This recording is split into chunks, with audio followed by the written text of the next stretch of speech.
Congressman ako, please. Wala. Kala ko, Ako sisingit ko. naging controller ako, iho eh. Pero hindi ako nakikialam sa mga bagay-bagay na hindi ko jurisdiction. Ikaw, pakialamero. Di ba? Bakit ka nakikialam sa isang operation na wala kang kaalam-alam? Is it true na Maring may alam ka.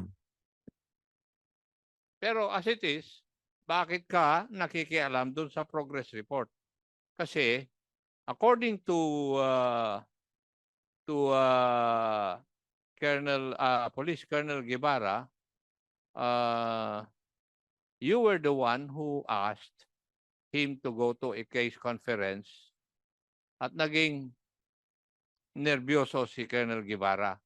That was taken from the informal investigation na kinonduct ni General Nartates. Nandito eh.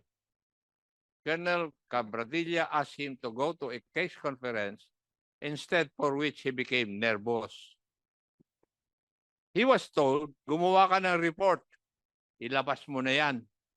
Even if he stated that he did not want to take out the money, because to do so would mean that he will be held liable as team leader.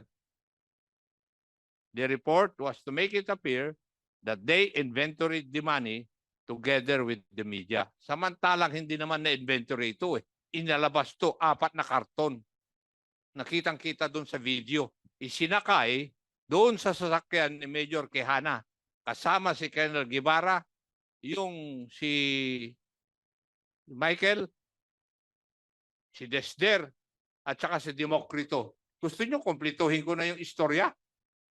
Okay, wag muna, Congressman ako, please.